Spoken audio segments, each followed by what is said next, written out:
Chapter 1 Scholar Meng Hao I Shall Seal the Heavens. The state of Zhao was a very small nation.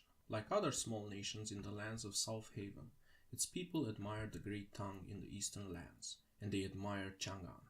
Not only did the king carry this admiration, all scholars in the state of Zhao did. They could see it, almost as if they stood atop the Tower of Tang in the capital city, oh so far away.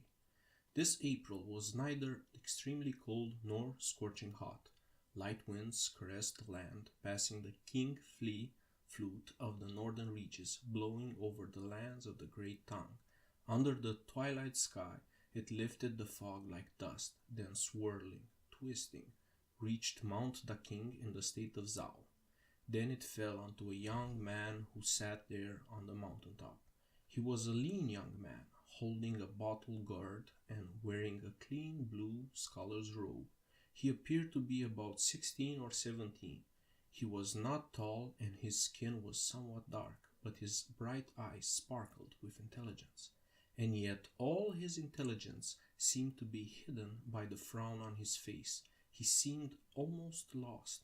Failed again, he sighed. His name was Meng Hao, an average student from Yunji County, which lay at the foot of the mountain. Years ago his parents went missing and did not leave much behind in the way of assets.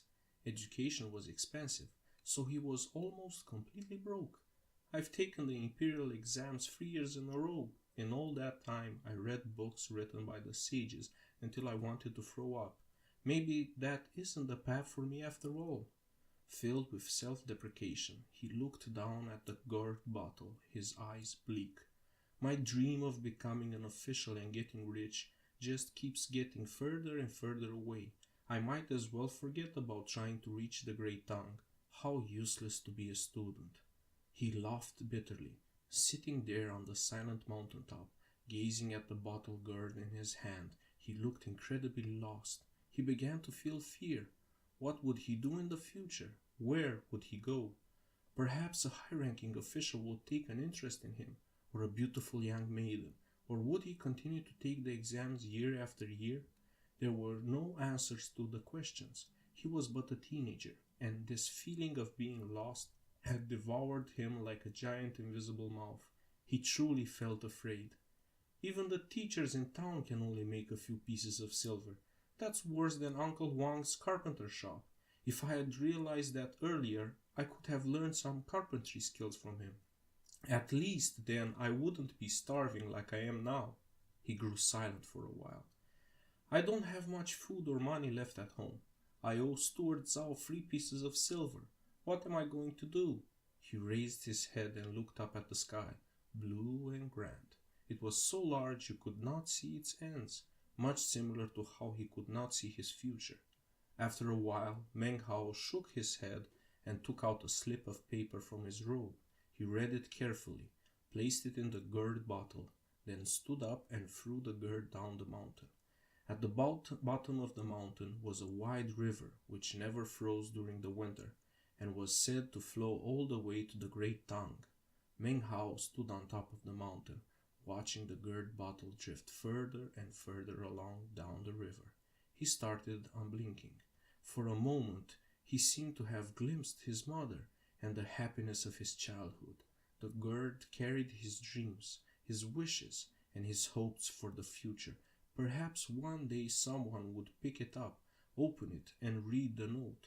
Regardless of what I do, be it study or work, I will keep on living.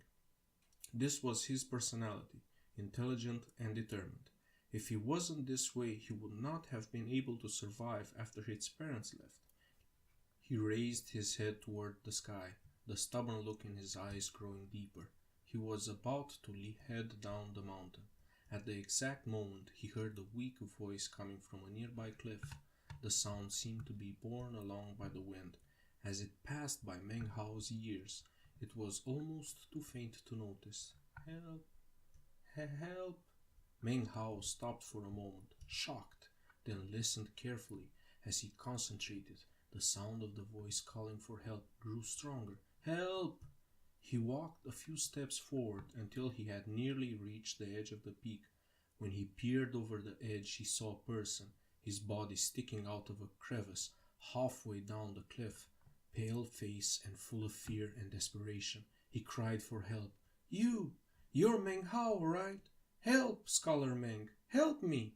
It was a teenager. As soon as he saw Meng Hao, his expressions of surprise and happiness, having suddenly found hope in a desperate situation. Wang Yukai? Meng Hao's eyes grew wide as he looked at the young man. He was the son of Uncle Wang, who owned the carpentry shop in town. How did you end up here? Meng Hao looked at the crevice. The cliff itself was quite steep, and it seemed impossible to climb down. The lightless carelessness would send the climber falling into the river. Considering how fast the river flowed, if he fell in, the chance of dying were about 19%. It's not just me, there are other people from nearby towns, Wang Yukai gushed. We're all stuck here. Brother Meng, let's not chat. Please, just help us get out. Perhaps he had been hanging out of the crack for too long. His hands grasped at the air, and if not for his compatriots who grabbed him by the shirt, he would have slipped and fallen down the cliff. His face turned pale with fear. Meng Hao realized the danger, but he had climbed the mountain alone today and had no rope. How could he save anyone? At the moment he turned and realized that the mountainside was covered with rattan vines. As frail as he was, it took him 2 hours to find a rattan vine that was long enough. Breathing heavily, he dragged the rattan vine to the cliff. Calling out Wang's name, he bent over and lowered the rattan down the cliff. You still haven't told me how you got down here, Meng Hao said as he lowered the vine. By flying! It was not Wang Yukai who spoke the words, but rather another young man who stuck his body out of the crevice next to him. This boy looked feisty and intelligent, and spoke with a loud voice. Bullshit! You can fly? Mocked Meng Hao, pulling the rattan vine back up a bit. If you can fly down here, then why don't you fly back up? Don't listen to his nonsense, said Wang Yukai, clearly worried that Meng Hao wouldn't lower the rattan vine back down. We were captured by a flying woman. She said she's going to take us to some secret sect to be servants. More bullshit, said Meng Hao dismissively. Only immortals from legends can do that. Who believes in that? In books he had read, there were stories of people who became rich after meeting immortals, but it was all just lies. Just as the rattan reached the crevice, Wang caught it, but then Meng Hao suddenly felt a cold wind behind his back. From the temperature around him, it seemed winter had returned. He shivered. He slowly turned to look back, then screamed and stepped forward into emptiness, beginning to fall off the cliff. He had seen a woman in a long silver robe and a pale face, standing there, staring at him. It was impossible to tell her age. She was extremely beautiful, but radiated a coldness that made one feel as if she had just crawled out of a grave. Sometimes when you find certain things with certain qualities, it's just fate. When the voice hit his ears, it felt like bones rubbing together.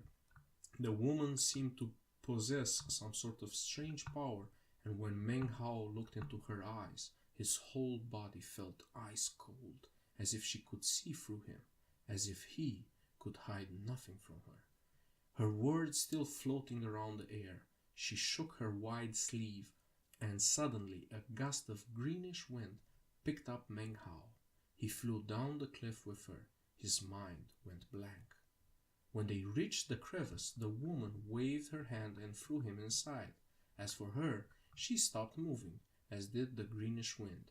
Wang and his 3 friends scurried backward in fright. The woman stood there, not saying a word. She raised her head and glanced at the rattan vine. Meng Hao was so nervous he had started shaking. He stood up, glancing around quickly. The crevice was not spacious and was in fact quite narrow. Even with only a few people inside, there was not much room. His eyes fell on Wang and the 2 other young men. One was the clever fellow, the other one was clean and pudgy. The two of them shivered, looking as if they might cry from fear at any moment. "I was short one person," said the pale-faced woman.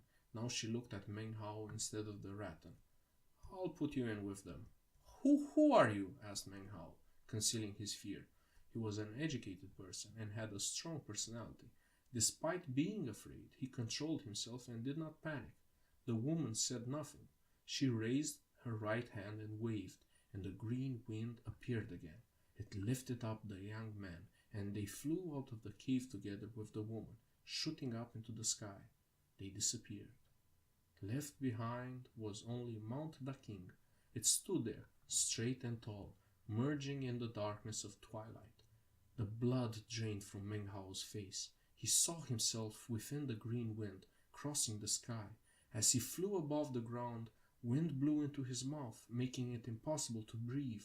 A word appeared in his head. Immortals!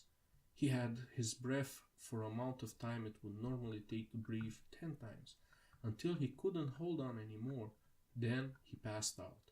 When he opened his eyes, he found that they had landed on a platform paved with green stone, halfway up the mountain. More rolling mountains surrounded them. Clouds and fog drifted about. This was definitely not the mortal world. The beautiful peaks of the surrounding mountains looked very strange. Wang and the other young men woke up, scared and shivering. They stared at the back of the woman. Standing in the front of her were two cultivators, wearing long green robes. They appeared to be in their 20s. They had sunken eyes with fear-inspiring green pupils. "Excellent work, elder sister Zhu," said one of them, his voice flattering. "You found 4 talented young babies." "Take them to the servants' quarter," said the woman, her face cold, not even looking at Meng Hao and the others. Suddenly, her entire body transformed. She became a rainbow and then disappeared into the mountains.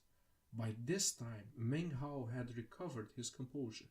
He stared, numb, at the place where the woman had disappeared. An expression appeared on his face which had not appeared there for 16 years. His blood boiled. "Servants," he thought. "If the work is for immortals, the pay must be good." Now that he knew the people didn't want to kill them, he took a step forward. "Sister Zhu has reached the 7th level of key condensation," lamented the second of the cultivators. "The sect priest bestowed a wind pendant upon her, which means even though she isn't at the foundation establishment stage, she can still fly." He looked arrogantly down at Meng Hao and the others. "You and you," he said, pointing at Wang and the clever young man, "follow me to the southern servants' quarters." "What is this place?" Wang asked, his voice and body both shaking at the immortal pointing at him. "The Reliance sect.